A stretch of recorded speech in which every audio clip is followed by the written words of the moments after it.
Bugle boy. A toot, a toot, a toot to the attitude, he blows a mate to the barn. In boogie rhythm, he can't blow a note unless a bass and guitar is played with him. Who's getting blown? He makes the company jump when he plays reveille. He's the boogie-woogie bugle boy of Company B. So the bugle boy's getting head. Definitely or at least not his bugle. Definitely not you, because you keep interrupting my song. Ooh. Rim shot. Well, you're not going to get my introduction You started. get a rim job instead? What a deal! Throw in an extra $5 and I'll make it a rusty trombone. Cha-cha. Whoa, a rusty bugle. Oh no! Yes!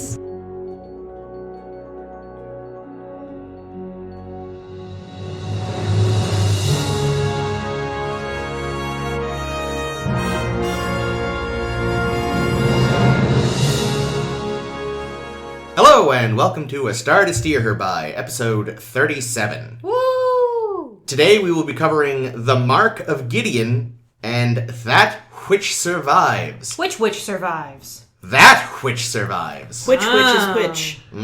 I'm Chris, and joining me today are... Ames? Caitlin. And the Jake. Oh, is this what we're going with now? The Jake. Are we a t-shirt. morning zoo crew now? Should I be adding more can we- ridiculous... Are you like, good at soundboard? Is this the morning buzz? In The Mark of Gideon, the Enterprise is fulfilling a long-sought-after diplomatic mission with the titular planet Gideon. It's been, very isolationist, very tetchy about letting anyone land or scan or anything, but they finally agreed to see a delegation, from the Federation, although they are limiting it to just Captain Kirk. The captain, goes to beam down, but seems to reappear in the transporter bay, but without anyone in the room. He then explores the Enterprise and finds it seems to be completely deserted. Meanwhile, the Gideon Council calls out the Enterprise, being all like, "Where's your captain? We totally don't know where he is." And Spock's like, "That seems weird." And then, a lot of bitchiness back and forth between Spock and the Gideon Council happens. Really Yeah. diplomatic bitchiness. Super diplomatic. Kirk eventually comes across a random, strange, slightly dancy woman in the Enterprise. Slightly. Who's wearing the hideous It's terrible. jumpsuit? It's It was terrible. it was like a figure skating costume. It was awful. But that didn't fit her. It was a little too big. It was baggy. It wasn't. You know what I mean? I don't know. I didn't It like was it. a hand-me-down. And so they kind of hang out for a while, and she's being really dodgy about, where she's from, and, clearly something's up. Eventually, Spock convinces the head of the Gideon Council to let him test the transporter, and the head of the Gideon Council's like, "Alright, because Spock, of course, wants to beam down," but the Council guy's like, "Beam one of my guys up!" And in the one episode where anyone's saying transport coordinates out loud, conveniently, they realize, wait a minute, the beam up code was different than the beam down one. And, short version is... I mean, you can't beam someone on top of another person. That wouldn't work. That's true. She's right. In theory, a space 2 feet to the left is a different coordinate. Yeah, but either way, that Spock was still like, wait a minute. Yeah, but even if they weren't saying them out loud, it still should have been but patently obvious that it was. Yeah, but the only reason they were saying them out loud was so the audience could know. Anyway, I still didn't notice. Yeah, I didn't memorize either number. It turns out that Gideon, which was described as paradisical, had been centuries ago, before it became so overpopulated that everyone just literally has to walk around all the time because there's nowhere else to be. And they built a fake Enterprise, God knows where they had the room. I know, right? Not to mention how they knew exactly what it would look like. Yeah, That's my question. They also knew that Kirk had this really rare form of meningitis, and he gave it to this woman who turns out to be the head council person's daughter. He gave it to this woman. He also gave her meningitis. Thank you, Ames. And the plan is to, cause a pandemic to wipe out part of their race so that they can actually have Rome again. And for some reason, they don't really understand, maybe because they've never really had it, how germ theory works. So just add Kodos. Kodos would be into that. Yeah. They want to keep Kirk there to use his blood to get more of it, but then they basically they save the daughter and use her as patient zero, and hooray, a pandemic's gonna happen. Typhoid Mary. Yeah, it's a bit weird. The daughter wanted to get typhoid married to Kirk. Wow. I have thoughts. Whatever, I don't give a fuck. Wow. Yeah, typhoid married. What? Come at me, bro. In That Which Survives, the Enterprise is going on what seems to be a random away mission. Not random. Routine away mission, but they are never are routine. They're still random. Yeah. To a planet that just seems too young to to have all that it has. It's only apparently a few thousand years old, but there's vegetation and all this other stuff. An atmosphere. They're all terribly excited. So Kirk, McCoy, Sulu, and engineer D'Amato there all beam down. Geologist. What did I say, engineer? You said engineer. Yeah, geologist D'Amato, thank you, Ames. Beam down to see what's up.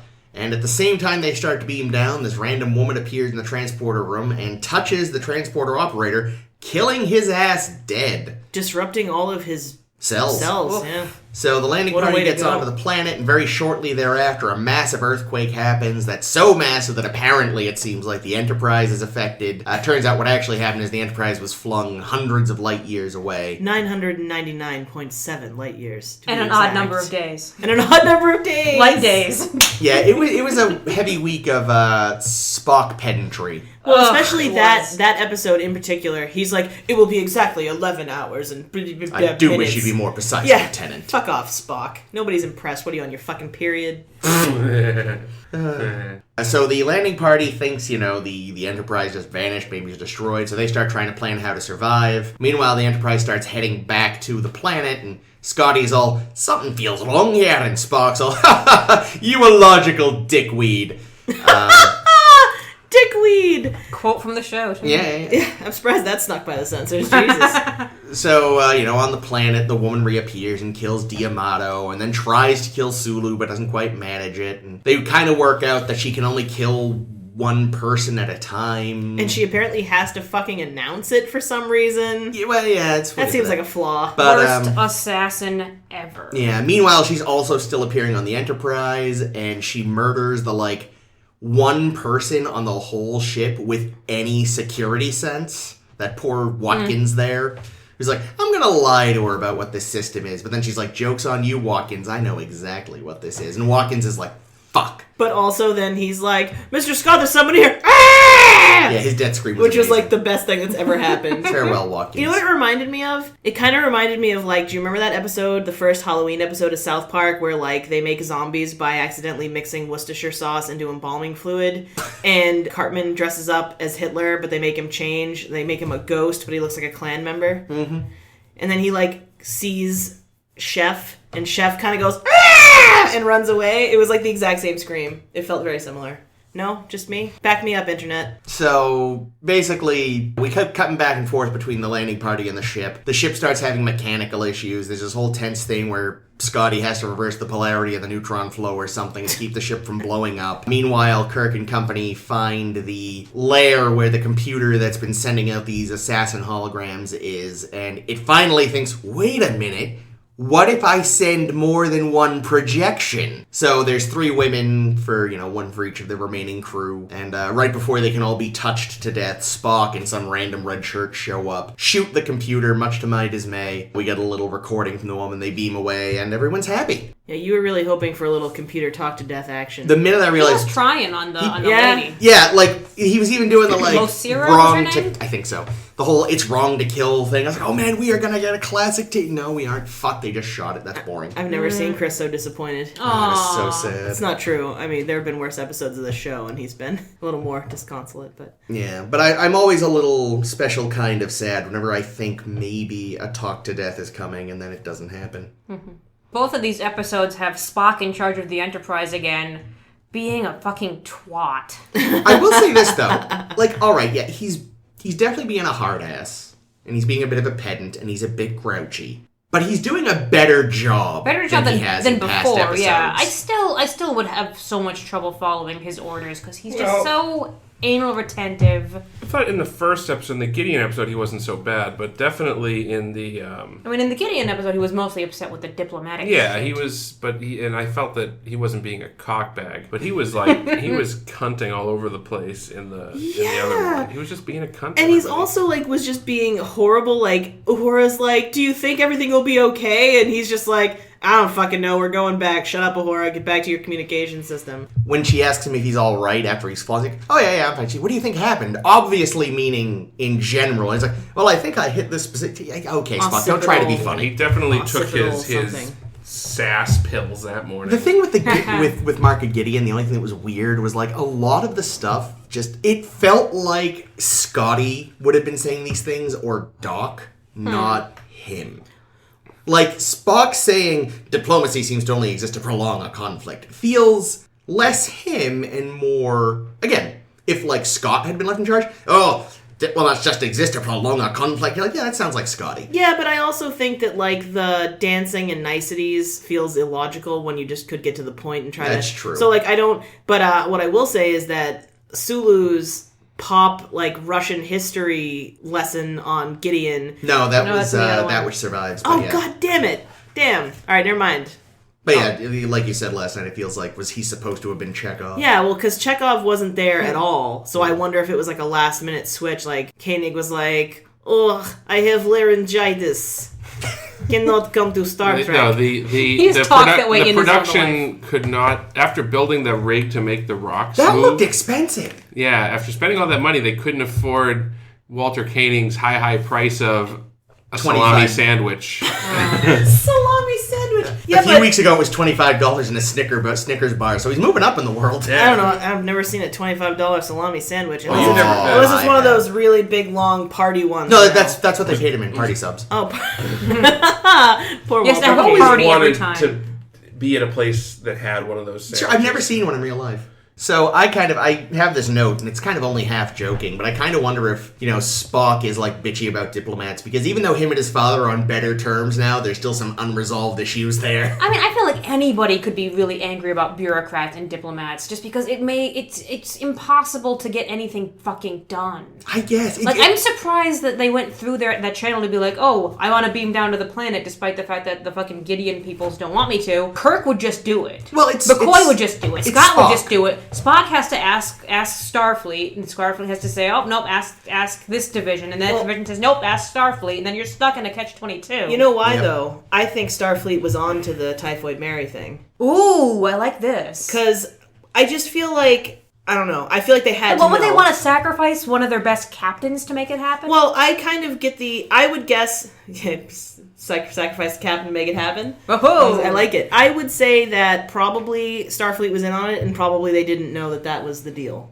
This wasn't part of the deal. I'm making it part of the deal. The only thing is, I mean, it is a fun fan theory, but at the same time, the people of Gideon are clearly so tetchy about this. I can't see them telling anyone, even the most What? corrupt of admirals. I don't What is know. the exploitable resource on Gideon? Like, is it dilithium? Yeah, there's gotta be something. Is it I don't know if some there's kind anything. of fancy or Well, before they wiped them all out, apparently it was bitches who will do anything just to have a little fucking space. I guess so. I'm just wondering, like, why is the Federation so invested in making contact with this planet that clearly doesn't want outside? It's probably near the Context. Klingon border or something. They've probably got something. I mean, it's like paradise. There's gonna be something. You know what it Use is? it a shore leaf planet. They Maybe, I was can't- gonna say a vacation Yeah, but, spot. like, That's exactly what I Paradise- was just thinking. Was Paradise like turned out to be like backstage at a Autobahn concert. I actually like the idea of it becoming like a tourist attraction. You know what? Honestly, you know what it really is? It's the whole like Pandora's box thing. Since they can't scan it, they don't know what's there. Ooh, but I bet it's great. If they're so secretive, it must be wonderful. That actually does also sort of make sense. Like the idea that they're just like sitting on like a pile of something worth sitting on. You know, like they I mean, just that's what wanna- you might think if they're so Ooh, isolationist. So many pillows. Turns out they just don't want to admit that. That really would be paradise if it was just a pillow planet. That'd be great. That proves how stupid they are. You know, it's like, hi, we're this big intergalactic organization. Like, oh, good. Do you have space? Yeah. Why? Help! I wondered that. I wondered at the end. So they're like the Gideon folk, Gideonese. I don't know what their adjective is. Gideoners? Giddy-goners? They wish. Their plan is infect their population with a disease to wipe out anyone who doesn't, adapt to the disease. Yep. So they're being asked to join the Federation. Why don't they just join the Federation and thin their population out among other fucking planets? Because Yeah. they would still die. Because they would go to other planets and get whatever cold bug is on those That's planets a good and point. die. If they're not used to disease. There's none. They have no immune system. Also, They'd be fucked no matter where also they go. would be an invasive species on any other planet because over time they would just take Yeah, over that yeah, planet. that's true. Well, not necessarily Because they can't not fuck. Apparently, Oh my God, they can't Kat. use. They're Catholics. They're doing. Yeah. They're being Catholics. They won't use rubbers. They won't use rubbers. But they won't live long gotta enough fuck. to use They value rubbers life because- too much to actually do population control, so they're gonna do this backdoor population control by disease. They would rather kill, what's the chick's name? O'Donna. They would rather kill her and anyone else with this disease than like, use a fucking wear a condom. rubber. It's also just a really risky proposition, because, like, if you've got a population that's really just not used to disease, it could be that no one will adapt, and you're all gonna die. Well, and especially Dad. Dad was right in the room with Sicky. He's gonna die. He's for sure. They should just unleash he like didn't a get a pack blood of transfusion, Mugatus though. on this planet. There you go. Mugatus and, like, those explodey rocks. No, but he was with her when she was sick. Well, how was what is it called? Vegan choriomeningitis passed? Because they had to, they took some of Kirk's blood and gave it to her. I think That's it's she passed infected. through. Wasn't sick anymore. He just had Banging. It's because like he was just a carrier because he'd had it, like the way that It's like chicken pox. Yeah, it's like how you have a built-in immunity. So they probably had to do it that way because of that. But if she was actively sick with it, oh, I see. Do you know what I mean? That I don't makes really more know sense. how. We have to bang I don't know how to get- illness makes. So works, was she just but gonna start banging was there gonna be like a They're gang gonna use. situation? They'll probably just do what they're gonna do with Kirk and use her blood to. yeah, she's a blood bag. I thought, but using the blood meant. It may have then, but they can also just. Yikes. I mean, there was It's no not reason weird. to seduce Kirk. If they just needed his blood, they I don't could have know if just she was- taken his blood. I don't know if she was specifically asked to seduce Kirk as much as it was to get him on board. Oh, This is the thing. Fall in love with him and let him bang you. I think she Well, fell in love with him genuinely, though. I thought. But she might have been sent as an allure to make him stay type of thing. That doesn't make much sense either. If all they needed was his blood, and why not just throw him in It a fucking needs to be like a, seminated blood applied directly to the cervix. Ew. Then why prick his fucking arm? He pricked her. No, but they pricked him. Why? But what I'm saying is they didn't. They could have just pricked him. They did. But he needed to use his prick. But they did though. They took blood. That's the whole point. He keeps bitching about that the was bruise the on his Mark arm. of Gideon. I thought the Mark of Gideon was he's the mark. They were Wouldn't that make, that's the mark over there. Wouldn't that make her the mark? Wouldn't Wouldn't she be the mark? If he's putting his... Can we also point out just how much No. this episode is basically the plot of Galaxy Quest? What? So there's this alien... The film Galaxy I've Quest. never seen it. You have to Oh, remember. okay. So here's the... I'm not going to spoil it, but here's the basic It's fine, plot. don't worry about it. An alien race Yeah. builds a replica of a ship. Yeah. In the Galaxy Quest case, it's a replica of a ship from a TV show, Mm-hmm. so that they can trick the stars of the TV show into fighting their war for them. Well, I mean, the key difference though are the motives, and also keep in mind the Galaxy Quest aliens don't think it's trickery. Yeah. I mean, Is it but more they're- like they're a Seven pretty naive. Samurai situation where they think that they actually are these great space warriors, so they take Yeah. Well, it and on? kind Yeah, of. they in think Seven- that the TV show are historical documents. Oh, that's a Although bummer. in Seven Samurai, with the exception of that one guy, they all are actually samurai. Well, then A Bug's Life. There we go. Yeah. Yes, that's a better comparison. Galaxy Quest is good. You should watch Galaxy. We're going I'm to do a going 10 forward to. on it at some point. We should do one soon. Yeah, probably once we wrap TOS, since most of it's TOS parody. You know what should wrap it is the fucking Gideons. Yeah, they should definitely wrap it. So, I will say, even though it seemed out of character, I did enjoy Spock's bitchiness with the Gideon Council. But yeah, it very much felt like this episode was written by somebody who, must have just gotten audited by the IRS or something, because they're just so mad about bureaucrats and shit, and it's like, you just had to deal with somebody recently, and you're taking it out on Star Trek. The episode was actually written by Stanley Jones, who, if you don't recognize the name, not Stanley Adams, who played Cyrano Jones in The Trouble with Tribbles. Wait, really? Yeah. Huh. He, on Trouble with Tribbles, he talked to Gene or whoever was around saying, I am really concerned with overpopulation. I would love to do an episode on it. And they said, sure, write us a script. It's especially funny considering the trouble with Tribbles and the overpopulation Yeah. issue there. That's actually that's super true. funny. I wonder if that's what That's sparked true. it. I wonder too. That's I funny. don't know. It felt like something that he was just concerned with in general, because Yeah. overpopulation is terrifying. Yeah. I still follow the Jonathan Swift theory that you should just eat your babies, but whatever. That might just be me. But there's actually the original script outline is out on the internet somewhere, and it was linked out of Memory Alpha, so I read it.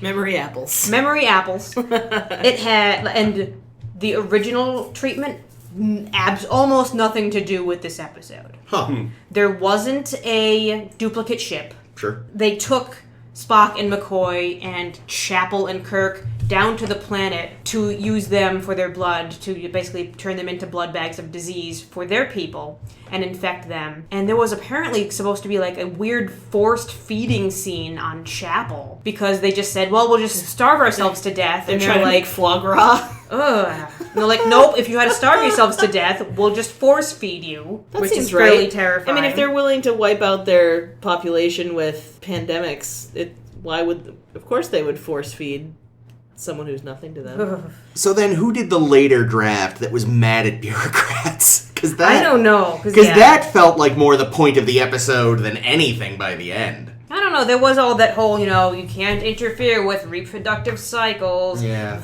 Life will find a way. There's so many flaws in the Gideon plan. Thank you, Jeff Goldblum. Like, first of all, Hey. you apparently have no room for your population, but you found room to build a 1-1 scale replica of the ship. And why? See, I can only assume it's because they didn't want to build another set.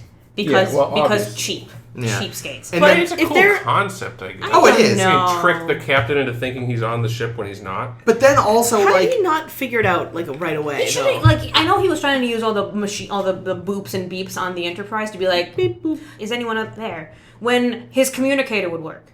Use your communicator. Oh, yeah. Try everything. Yeah, I didn't think of that. But see, why not just build... If you have to build replica, have less of it and just have the turbolifts not work. And then, like, the time they go to the observation deck, it's like, oh, the switch for the little observation window doesn't work. That's fine. I'll use the emergency manual. Why make it work at all? Why, yeah, well, how did they know to have the emergency, little doodly hop? Well, that's the thing. So apparently, when you enter negotiations with the Federation, which I hate saying that because it rhymes, you apparently have permission to access the entire life history of anyone you want to know everything about Yeah. Kirk. They know exactly what the Enterprise looks like down to these random fucking emergency levers. Yeah, and buttons, and they probably have where McCoy spilled acid on his table once. Probably. But you know what? I think that... So, we have seen that the Federation and Starfleet have absolutely horrible security That's measures true. in place. It wasn't until a week ago or 2 weeks ago, whatever, when they finally decided they should have a password for team up. Yeah. So I get it. I'm sure the fucking Federation publishes all the starship schematics and personnel files Their on addresses. WikiLeaks or something. Themselves. Like, they actually just have an official account, Starfleet. See, it was a good grab to get Kirk, though, because you figure if the meningitis doesn't work, one of his many STDs would probably work out. But also, where are these people having sex? If they Just literally as they're walking around, just accidentally. They're so close sorry, to each I was other. It's accidentally inside oh, you. I am so sorry. I did not mean to fuck you right there. Of course, I guess we also don't know how they have sex. Like, for all we know, their reproductive organs are on their hands, and they could just have sex while holding hands walking just, around. Who knows? sneeze and spores come out. It's like Kif's people. You just need skin contact at the right time. And I did see when we saw them, walking around in their little cattle herding area outside the windows. Were they just being herded in a circle so that it was the same almost guy certainly. over and I over tried again? to look, but they had enough sense to not stay on the window long enough that you could tell. But I'm sure that's what it was. There were 10 people there just going in a loop. Why were they actually walking? I would just sit. I'd be like, you know what? Everything Sitting here... takes up more space than standing. Yeah, but there was enough room between them that I think if everyone just sat, they could do it. So to the point of how and Maybe they why had they place built to go. a 1-to-1 scale model Enterprise, Yeah. I think it was a jobs program. If you think about it, right? There's complete overpopulation. There's trillions of people probably. Do you think they Yeah. accidentally dropped some shit on people while they were building it to try to wipe some of them out? Accidentally. Yeah. Yeah, well, that's what I mean. Yeah. The ship is just made of people. So it's just like Oh, it's just like like they Soylent probably Green. are like, okay, we're gonna construct a 1-to-1 That's scale what they model of the could do. Enterprise, and then by noon it's done because There's so many people. there's so many people. Like everybody is responsible for 1 square inch of designing the Enterprise. It's just a So, swarm of bodies that convalesces, and they move away. 30 seconds later, there's the ship. Why don't Soylent they? ship. I was gonna say, why don't they go Soylent Green on their people if it's such a problem? Ooh, they well, the should. thing is, they don't. That's what I would do. But the problem is, they don't believe in killing. Yeah. They're pacifists. Fools. They can't, and they've evolved beyond death. They regenerate from all disease. They're extremely long lived. Well, not from and disease love because they don't to get fuck. diseases. Well, they don't get diseases because they've evolve beyond it. I thought they were in a germ-free atmosphere or something. I feel like they said something about there being they did. no They germs. did. I don't know. I thought the indication They was talk that about- they used to have it, but like they've just developed so far beyond it that their It might, planet has become. I think it's both. 'Cause Yeah, they sterile. specifically said it's a nearly germ-free paradise, but they're also they don't get diseases and stuff. Yeah, their organs They regenerate too. and What that's do they why eat? only really really old. I don't know. Do they have cattle? Because cattle Take a up lot of too much space. room. That's what I'm saying. How could this is see? It doesn't make any sense. They just eat each other's feces. Ugh. Gross. Yeah, but Wow. you're never too far from a meal. Well, I want to die now. That's fantastic. Speaking of all the people massed together, they start hearing this noise, this boom boom boom boom boom, and Kirk thinks it's the heartbeats of all the people outside of the ship. Yeah. Because what? He's got McCoy's heartbeat detector. What the fuck? Yeah, The microphone. magical karaoke microphone. In case he needs to break into song or listen to your heartbeat. Sing along if you know this one. Boom boom. God, and we all know what it sounds like when Shatner breaks into song. We do. To say though, when they opened that window shade and there were people there, That was creepy. That It pretty was creepy. That was That cool. was creepy. That was well. I didn't like when we saw all the green floating heads on the screen. That's the one, right? That seemed No, unnecessary. Jake's talked about the observation deck. Oh, see, I Yeah. I thought I was thinking of the one you said. That was really I was creepy. for half the episode. I thought it was going to turn out that it was that they were. It was like a Big Brother scenario. Like they needed Kirk to be on their reality show. That, in some ways, would have made more sense because there would have been less questions of, but what about this and that and that and this and what?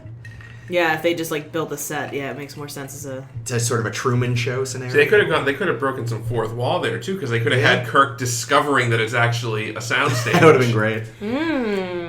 I loved the end when Kirk is like sending Girlface off, and she's like, "You could beam down with me. It'd be great." And like, I was like, "Bitch." What does she think beaming down means? Zip. Kirk's like, "Bitch, I was under the thrall of a woman who had love potion in her tears, and I forgot her as soon as she was out of sight. I am not beaming down to your shithole planet to watch your people die." That's a thing that I'm having a lot of trouble with this past season. Because I felt like, because we talked a while back in season 1 being like, man, Kirk isn't horn dogging the entire galaxy yet. Yeah. But now, every single episode, he's in love with a new woman. Well, this is clearly where the reputation comes from. It's silly. It's really but silly. he's always being Very. manipulated into it, though. That's true. Well, that's because women Yeah, are clearly. manipulative, obviously. Picard wouldn't stand for Broads this coming shit. around with their magic tears and their overpopulation. And their ill-fitting... Vaginas. well, Wow. man, I used to have an ill-fitting vagina. I'm glad I got rid of that. Jesus. My final thought on Mark of Gideon Good segue. was that, to your earlier point, when the when they're making out and the floating heads appear in the view screen, my thought was just, hey, that Queen album covers watching Kirk fuck. I get it. Ba-dum-ching. I felt like it didn't need both the weird, like, floating nebulous heads on the view screen, tinted green, and the people watching milling from the observation Well, that's deck. why I thought it was. I felt like the gonna be observation deck reality had show the because it effect. was when they were making out that it turned to the view screen people. I was like, oh wow, ratings just got a bump. Yeah. I was like, well, they don't have any porn on this planet? Who has time to read porn? They're shuffling maybe all it's the time. Read porn. Okay, I'm gonna rewrite this episode real quick. Great. Good. So instead of overpopulation, it's an infertility problem, and their population is dying out. Like because- pandas. Like pandas, because they just can't get hard. They're like the women can't get wet, the guys can't get hard. It's just not working. No one If is it was getting. one or the other, you could maybe figure out a work. Maybe make it work. Use a little spit, a little lube or something, or braces on the cock. to Yeah, keep little it cock up. braces or like a pump or something. Braces. But when both Just like put some fucking popsicle sticks around it and you shunt it in there. That's Exactly. fine. Well, no, it's good. going to be made of like a softer material so it's not hurt the Yeah. woman. So I mean, but the point is, like, there's something going on. They can't get turned on. There's just the fucking ain't happening. The population's dying out. So they bring The horniest the man in the galaxy. universe's his reputation precedes him. And they're like, we're gonna get him onto our planet, and we're just going to have onto our princess. A rotate. Well, you know, first week will be the princess, and then we'll rotate her out and send somebody else in, and you know, it'll just be a weekly show of Captain Kirk boning women. But see, the problem eventually becomes everyone's then descended from Kirk, and you are going to be inbreeding like. Well, no, but here's the thing: the idea is that they'll watch this on TV, and it'll be so hot that they'll just have to bang immediately. But still, if they're that depleted, half the population will be half brother and half sister. So we'd have to be really careful. They'll have to tag them. No, they'll know who's who because they'll know who has super syphilis. So yeah, any final thoughts on this one before we move on to that which survives? No, just that the outfit was terrible. Yeah, it was. Actually, the men had their little honeycomb badges. Those were fun. Every time they populated, they get a new honeycomb sticker. Was Grand Poobah, what's her name's dad? Was he Ambassador somebody? Hoden. Because he looked really familiar. I don't know. He looked familiar. Why was he the only one with hair? The other guys had not hair. Apparently, a lot not of the other guys wore those Paradise, little ninja costumes. I think they're. Yeah, why were there so many Foot Clan members running around? It was so weird. The one thing I did think though was that the Hoden's like closest advisor with the bald hair and the mustache. Hoden's heroes. Just looked like Jesus Christ. Just looked like G. Gordon Liddy. I don't know who G. Gordon Liddy is. He was one of the White House plumbers. Oh. Yeah. That's a thing? Nixon's not actual team plumbers, of goons. Yeah. So that which survives. I liked that which survived. It was surprisingly good. Yeah, it was pretty good. Well, I actually kind of like the Mark of Gideon too. I this think was not a bad prefer week. It Mark had of some Gideon. problems. Yeah, but so did Mark of Survival.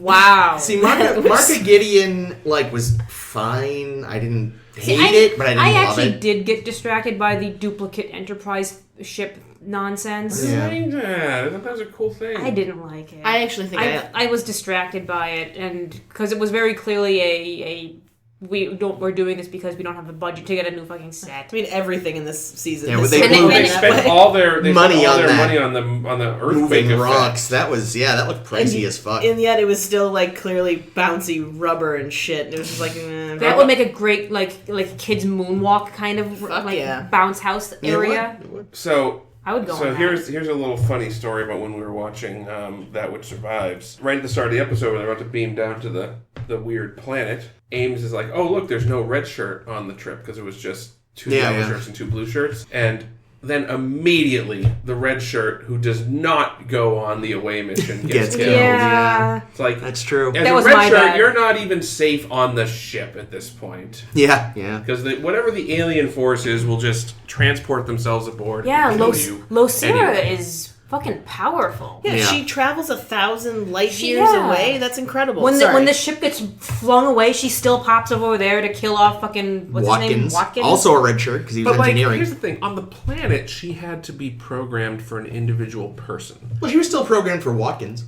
I'm for you, Watkins. Oh, that's right. She did know Watkins, but she didn't know the transporter operator. Yeah, that's the one time she didn't specifically have to say someone's. Maybe she whispered it really quietly. Maybe. Or maybe they just didn't tell. They just didn't show it because they wanted to build up or something. So you didn't know the gimmick yet. I don't know. They just edited it badly. This episode felt alright to me. It was another example of an episode that kind of went on too long. It could have been a lot shorter. I wish TV shows weren't required to be an hour. As if they were. But then there'd be more commercials. Yeah, it'd be interesting to see if in this era of more and more original streaming programming, if Netflix and Hulu and them will let themselves be like, guys, if this episode only needs to be 42 minutes, then okay. Make it. And if it needs to be an hour 10, do that. Yeah. That would be great. But, I feel like, because first of all, I got so sick and tired of Spock's fucking cunty attitude and acting like a fucking bitch the whole time. He really was. He was being bad. a big asshole. Yeah, every fucking thing. Everything that anybody said to him, he had some snappy retort. I know. Well, especially Scotty. Yeah, Scotty is volunteering himself to be flung out of Finney's fucking, tomb thing. He goes in there and he's working his ass off to fix the ship that's going to kill everyone. You have 8 minutes, bitch. Hurry up. Well, that's because Sulu wasn't there to do a countdown. Yes. Spock is your temporary countdowner. Well, was Sulu's... Okay. No, it was the woman who was doing the countdown, remember? Speaking of Sulu, his replacement. So that woman... Okay, first of all, I'm baffled by this woman because she had...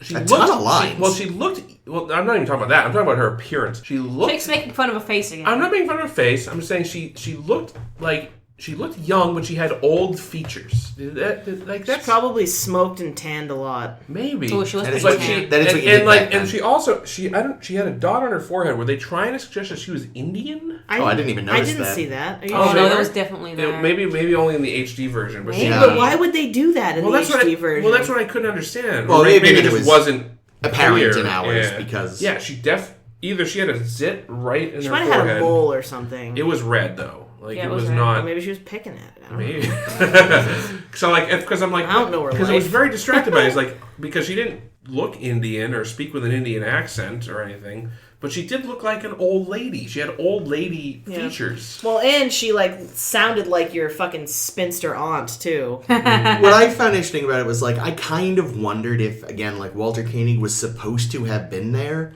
because some of the back and forth between her and Spock, I feel like it's if he was doing this to Chekhov, I'd be like, yeah, okay, he's an ensign, fine. Poor Chekhov. But it was just this random one. It was funny. This was the episode of really chatty extras, because you had the lieutenant at the helm, who we've never seen before.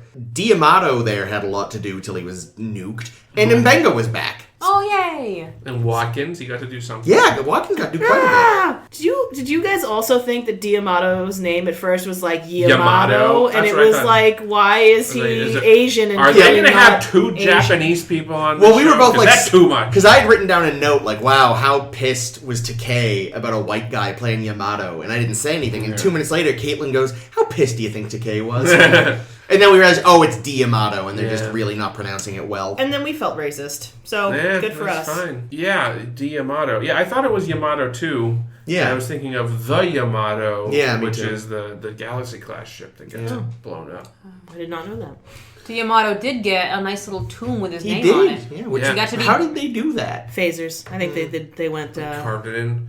Now, you will get this. I don't know if they'll get this, but I couldn't help but Right. Kirk was like, man, what a crappy grave we've made for him. I had the same It's thought. just rocks stacked yeah, up. Yeah. And I was like, oh, Kirk. I don't understand. You That's will. fine. You will. In a couple of years. Yeah. Our No, savvy listeners are like, haha. I did have that thought, yeah. Caitlin has the wool over her eyes. At least- is it at a least- TNG reference of some kind? Yeah. Sort of. At least Okay, great. D'Amato had his get it? name on his. That's You true. spoiled it for me. Oh, that's nice. Thanks, Jake. That's nice, Jake. That's real nice. You give me that sassy face, Jake. I'm impressed. I am impressed. I am. But yeah, no, I did mostly like the. It definitely dragged a little, but I felt like I don't know. Even with Spock being a bit over pedantic, I enjoyed a lot of what happened on the ship. It was kind of fun to see I didn't. people who weren't the usuals were a little more active. Oh yeah, Scotty had a lot to do. Scotty assumed he was gonna die. I Yeah, think. well, I didn't He was telling him jettison me, Yeah. and Spock wouldn't, and everyone's saying Spock doesn't want to kill. Spock isn't doing the logical thing of killing a crew member to save everyone. He's the worst first officer ever. Guys, stop putting Spock in charge. But He see, I feel can't like- even kill someone. Well, If they were all going to die anyway, what's the point in killing Scotty early? Maybe Yeah. he just wanted him to suffer. I thought there was a way that they could say if they shot the magnet core. I don't really. Something. Oh, maybe that's what it out. was. Yeah, the ejection system. But see, I didn't mean that. I just mean the fact that they did have these extras who actually had Work. meaty work, not the usual one or two lines. Before he got zapped, D'Amato had a lot to do. Unnamed Lieutenant Helmswoman had a fair bit of, she even got to sort of question Spock, now? Hello, okay. In Should between her I knitting. kill the chief engineer now while she's knitting? Her knitting, another sweater for her I cats. will say, though, the fact that Mbenga was back was, kind of a bummer, because I remember at the time we were saying, I think he should have stuck around. The fact that he's just suddenly back for a minute, see, he could have stuck around! Yeah, he Well, was quite They good. didn't really have how the many- budget yeah. for multiple. How many medical Medical officers do you people. need in an episode? They would have had to have reduced Koenig's pay to half of a salami sandwich, and then he would have got the other half. Yes. Well, apparently there's a ton of... Because even, Mbenga mentions that he was consulting with Dr. somebody else as well. I can't remember the name. Well, I mean... So, because obviously in reality they obviously have more than a single full MD. Well, right, But we they- so rarely see multiples. Well, it's like you were saying, they probably would have had at least one for every 8-hour shift or whatever. Yeah. Well, it's just like in TNG where we really only ever see Dr. Crusher, Crusher. I mean, and I think we see other doctors in the background, but Yeah. Well, I'm saying what you have to with this one assume is that every time we've seen a blue shirt in the background in sick bay, at least a few are MDs and not just other nurses. Yeah, and like, Well, he's got a whole research staff too. Yeah, and in TNG at least, if you look at the ship blueprints, like there are like Crusher's sick bay is like one of 10 sick bays exactly like it. I guess considering how fucking huge that ship is, Yeah. if you had to bring everybody to the same sick bay, it would be a bit inefficient. Depending on what insurance plan you got through the Federation, you like the good, Crusher's really great, but some of the budget ones are. You get Starfleet's Dr. Nick. Hey, everybody! Oh, fuck. Yeah. Yeah, everyone in the future is portrayed as competent, though. That's true. There's never any, other than Barclay, there's never really any major fuck-ups. And even he eventually, manages to... I mean, wait a minute, though. There's got to be... Finney's a fuck-up. He fucked up and Kirk ratted him out. And actually, so Finney was a fuck-up, and from Rome Planet, that guy was the head of, a merchant ship because he was too much of a fuck-up for Starfleet.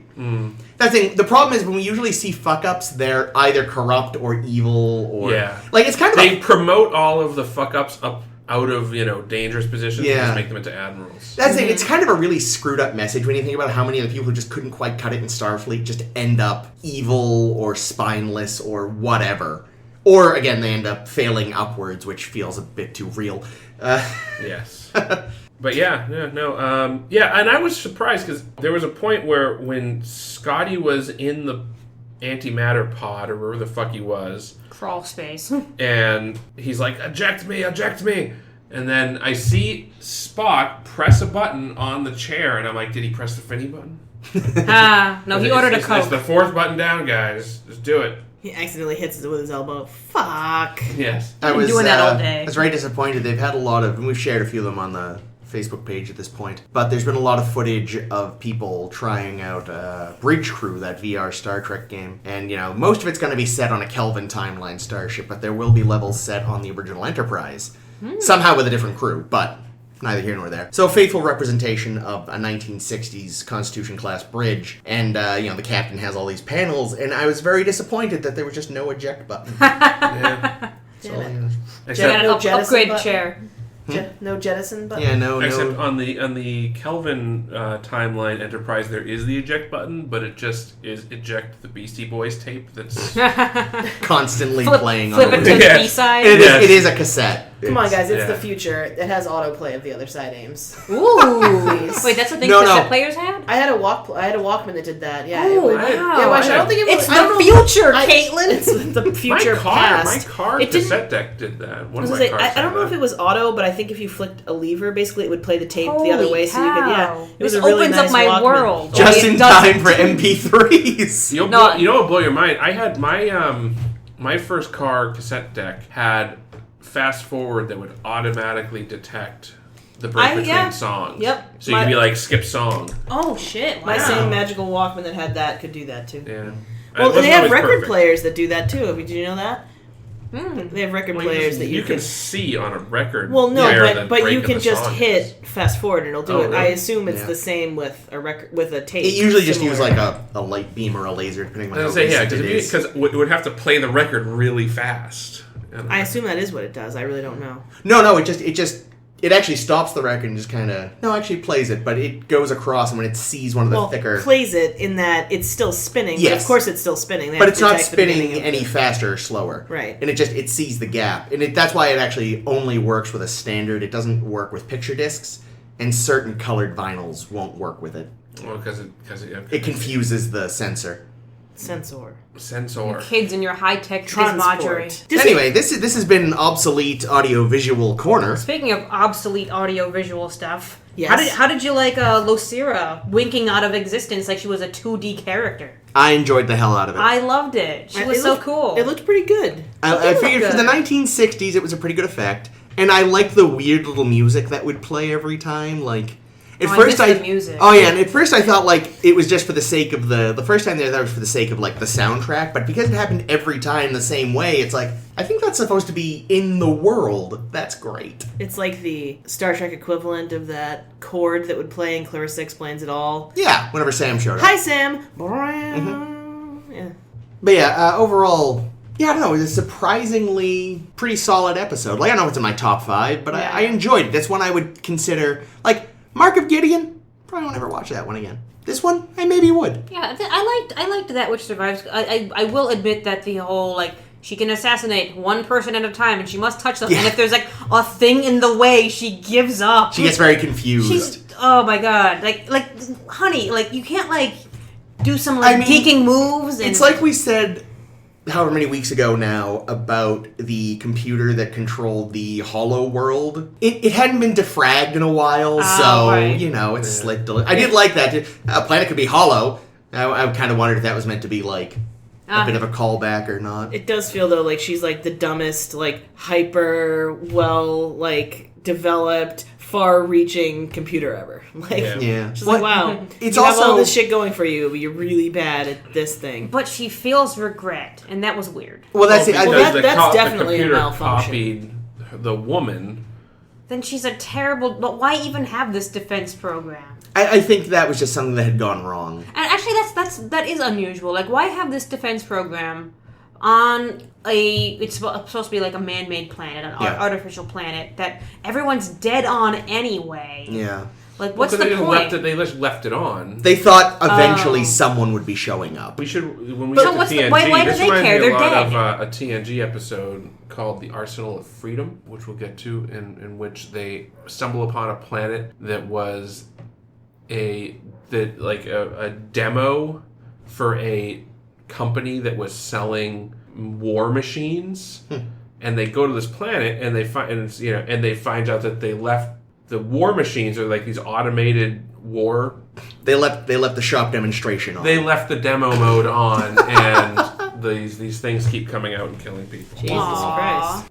I don't know. I didn't quite understand why the concern was there. Like, we're all dead. Therefore, we need to put a defense program on our empty house. Yeah. Well, I think that the problem was that they were expecting other, people from home, people from Yeah, the home oh, world yeah. to come, and they didn't want. Because there was supposed to be a supply ship that never ended up making it. Well, maybe it sounds did like. make it. And they were just all dead? Well, Well, Kirk Jumped to the conclusion that it didn't make it because Kirk. I thought Kirk Spock- jumped to the conclusion that it did make it, but that it brought the virus that killed the inhabitants of the station Well, no, back. because she already brought it back. Yeah. Well, that's what I think either Kirk or Spock posited at the end. That the reason the supply ship she had been expecting didn't show up is because it had already brought the one of the earlier runs had already brought the disease back home before anyone had recognized it. They should have just sent one of those supply ships to Gideon. Kill two birds with one stone. Yeah. It did, though. I mean, for all it didn't quite make sense, it did lead to some delightfully silly moments of, like, people jumping in front of each other. Yeah. And then, like, make a ring around her! It's just like... Why would that help? Because she was clearly confused by it. I mean, she Well, how knows do I touch you? I'm here for Kirk. If you're in a circle, it means Kirk is right around me Well, and they I were- can just reach out and grab him. They were circling because she hadn't yet admitted who she was there for. But she knows. Yeah, but I guess if they saw her start to go towards someone repeatedly, they'd realize who she was there for. I don't know. Which is It's why like she finally the just gave up weirdest- and admitted It's it. the weirdest ring around the rosy that I've ever seen. Yeah. The cheese stands alone. The cheese stands alone. Sulu High got on the dairy, some the stuff to cheese do this stands week. alone. He got to be a botanist again briefly. They forced him to be a geologist when D'Amato died. Kirk treated him like shit a bunch. He did. And was like, man, if I wanted some bullshit Russian story, I'd invited Chekhov, and he's not even in this episode. And I So go hate fuck yourself, Chekhov. Takei. So is that supposed to be him talking about the Tunguska blast? Yeah. Okay. Oh, that asteroid? Yeah. Yeah. Yeah, that was, I think, definitely. I didn't know that was the name of it.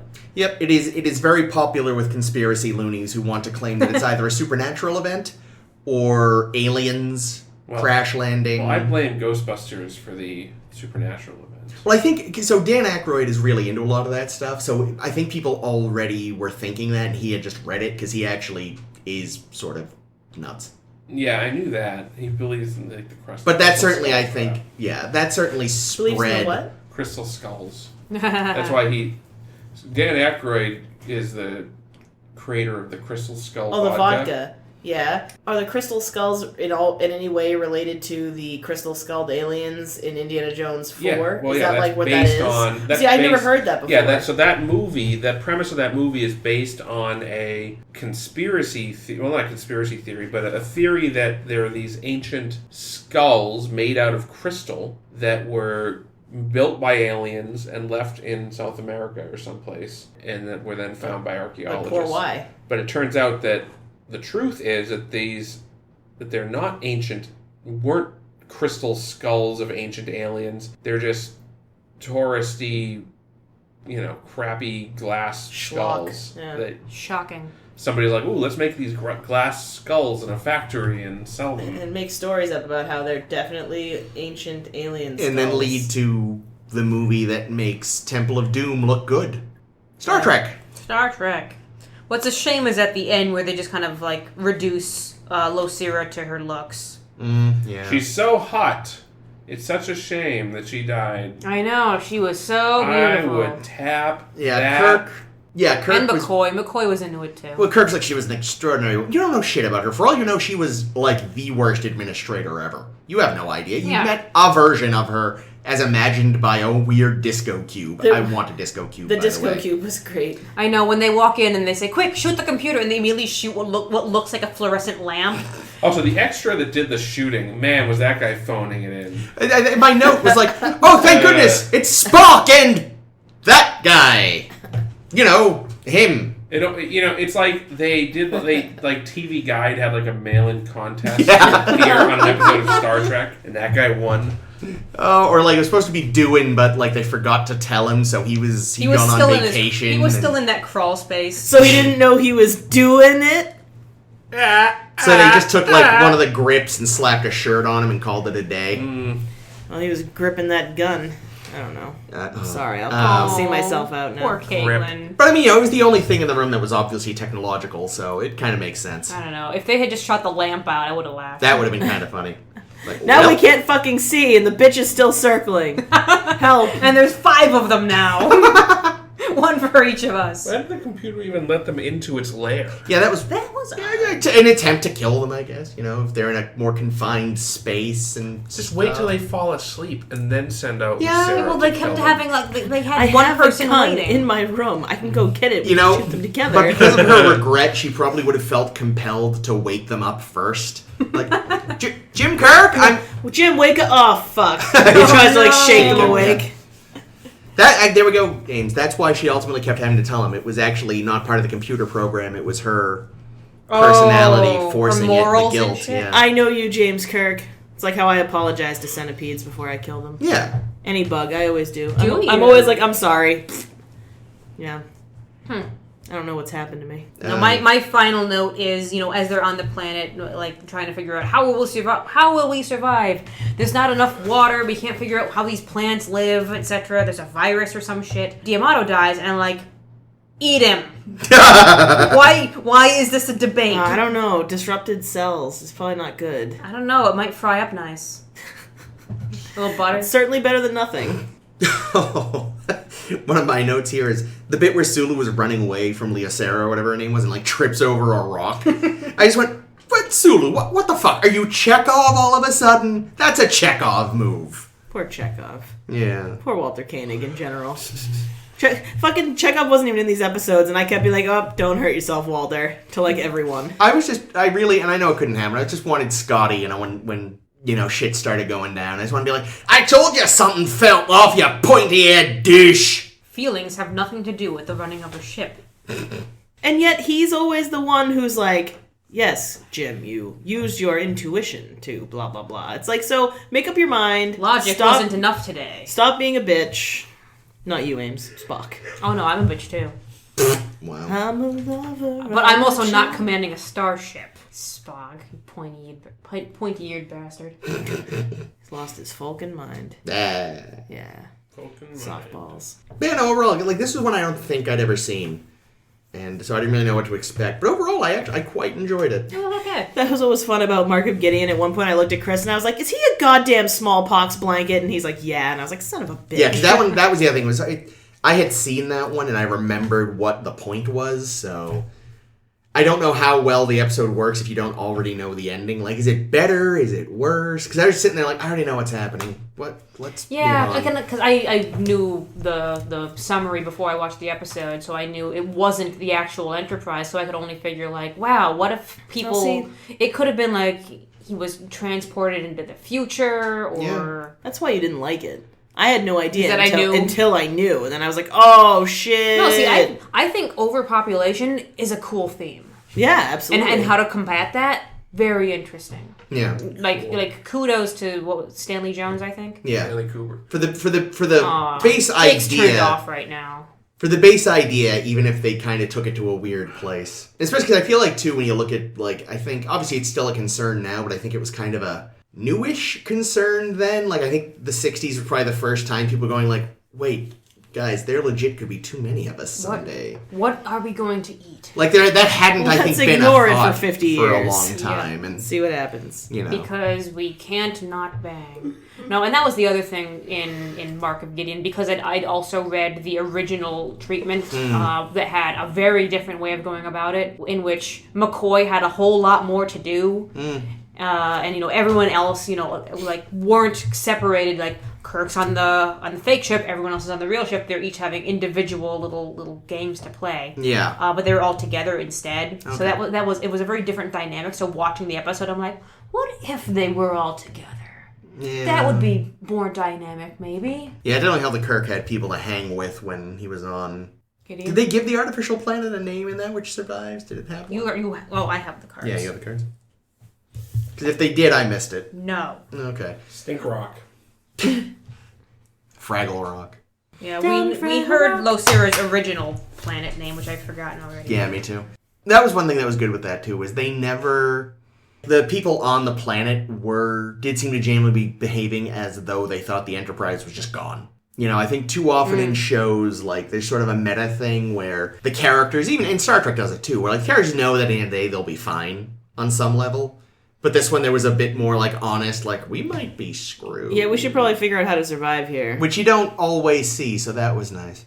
Also, what I found interesting was, like, Sulu's there with his tricorder, like, the Enterprise is just gone. And you're like, what the fuck is the range on one of these portable tricorders? Shit. Well, apparently they can at least tell that there's a giant spaceship. Well, that's what I mean, though. The communicators can get from the surface of a planet to the ship, usually. Yeah, I guess, but it just seems weird that it... because you always get the sense there's sort of a short-range device, but this time it's like, nope. Fucking tricorder does whatever they needed to do that week. That's true. Yeah. Don't worry about it. Don't worry about it. Kirk should have brought a tricorder with him when he was going down to Gideon. Because when he ended up on fake ship, he could have figured out what the fuck it actually was. Well, see, but they wouldn't have... that he'd be going to fake ship. That's true. Wouldn't, and also you can see they probably didn't But he's want going on his own. He should always bring all the materials. Well, considering how sensitive the Gideon people were about scans, you could see why they wouldn't want him bringing a pocket scanner. That's true. And it's not like the TNG days where it's really quite subtle and you could maybe hide it in your boot or something. No, I feel like if they would have allowed more than one person, it would have been Kirk and Spock would have brought his tricorder no matter what. But he might have been imprisoned immediately. Yeah. That's fine. He did bring it when he beamed down, though. Well, yeah, he didn't bring a communicator either, which is unfortunate. Yeah, that was a little weird. Because apparently the shield that blocks scanning does not also block communicators. No, it's true. If only they'd known. If only they'd known. Yeah, overall, not a bad week, I think, for us. Not the first one wasn't great, but I didn't hate it. I liked the first one better than the second one. I did too. What didn't you like about the second one? Or what It's made it kind of boring. it just kind of boring. dragged. It was kind of boring. Long. It was like, I'm for you, James Kirk. Yeah, let's see this 6 more times. Just keeps getting more interesting. I don't know. I feel like it could have been wrapped up a lot quicker. Yeah, I just think it could have been quicker. I'll admit it could have been a little snappier, but I didn't feel like it was as egregious as some of the other ones. No, I'm not saying it's the worst episode ever. I'm just saying that if I was, asked, do you prefer the Mark of Gideon or that which survives, I would say I prefer the Mark of Gideon. Which is literally what I've been asked, and that's what I'm saying. Yeah, that's fair. I think we were even 50-50 split on this one. Well, it makes sense. Jake and I are the same person. And me and Ames clearly just have better taste. There you go. What? Well, obviously you have the greatest taste in partners. Yeah, fuck, they turned it around on us. With that, this has been episode 37. Yes. Of A Star to Steer Her By. Thank you very much for joining us. Next week, we will be looking at The Lights of Zetar, or Zatar. Or Ketar. We'll find out. The Lights of Somewhere, and Requiem for Methuselah. Do please find and like our Facebook page, A Star to Steer Her By. We are SSHB Podcast on both Tumblr and Twitter. If you haven't seen it yet, although this would have been quite some time ago by now, so shame on you, Ames did put up a very nice article about Grace Lee Whitney's biography on the Tumblr. First update in a while from us, which is why I feel like it bears mentioning. I may have also done so on an earlier episode, I can't remember. Do please, subscribe to us on your favorite podcasting app. If you use iTunes, do please give us a review and a rating. And for A Star to Steer Her By, this has been Chris. This has been Ames. This has been Caitlin. And this is always Jake. Thank you very much for listening. Be sure to tip your yeoman.